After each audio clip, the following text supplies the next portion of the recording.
Tikim.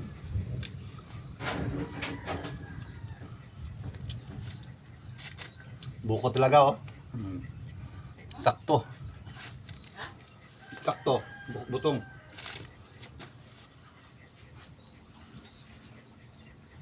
Kayo rin natin.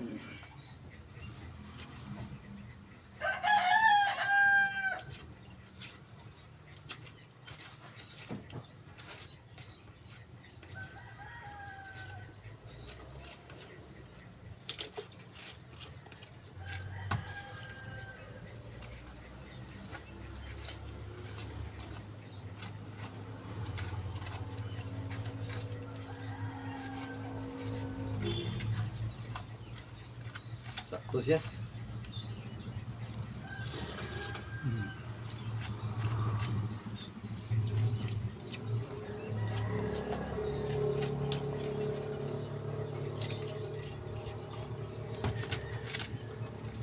Ito kasi hindi siya binili. Binigay lang ng kuya namin to. Sa Luzon to, magkano isa? 40, 45.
Yung mga tira-tira oh.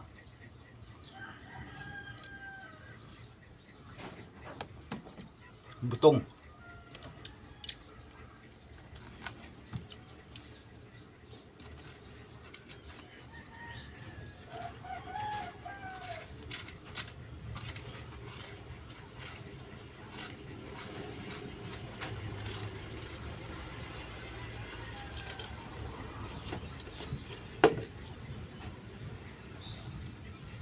Wi-Fi lang naman eh.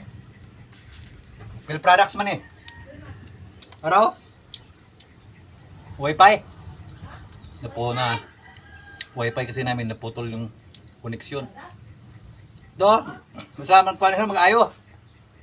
Bill product man lagi na. Ha?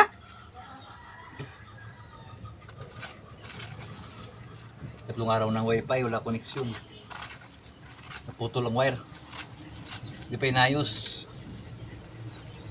PLDT. Shout out sa PLDT. Tatlong araw na, hindi pa naayos ang Wi-Fi.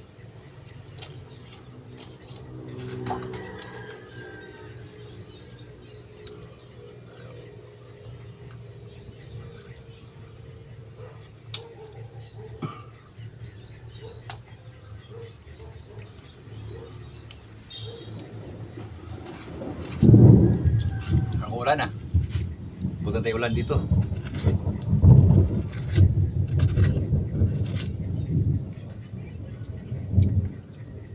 So, sakto baga buko.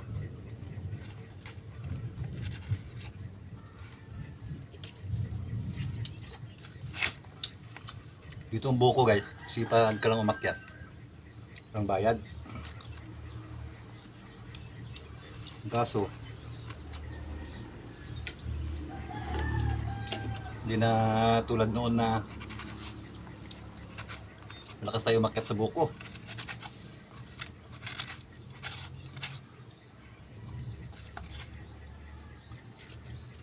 Sinubukan ko umakyat kayo sa buko. Bumalik ako kasi pakiramdam ko parang hindi na ako makababa.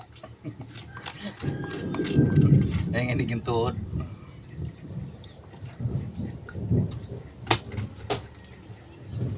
Pero dati, Kabataan pa. Sa taas pa kami ng buko kumakain.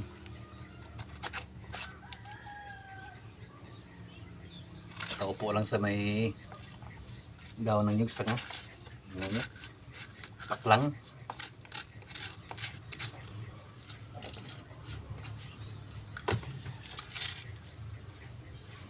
Dahil buko dito kaso ang pagkuha. Basta may makyat lang. Ito, binigay lang ng kuya namin to. Pumunta ko kanina. Makita ko.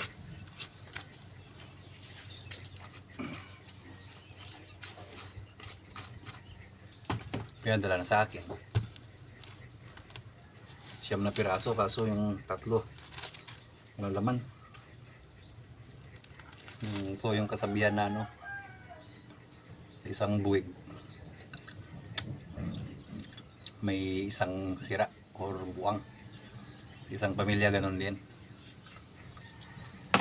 So sa inyong magkapatid may isa na masama ugali or buwang.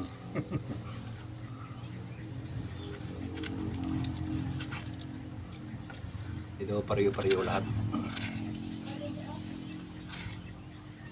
Ganoon din daw yung magkakapatid. Sa isang pamilya, pero yung kapatid na hindi kayo magkaintindihan.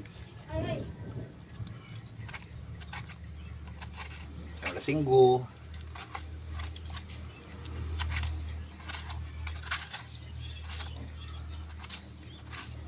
Last na lang to guys. Ay, nalag pa. Nangingi yung lupa. Kasi binigyan eh. Ay ito, bigyan natin sa lupa to. Oh. Sa mga kaluluwang ligaw.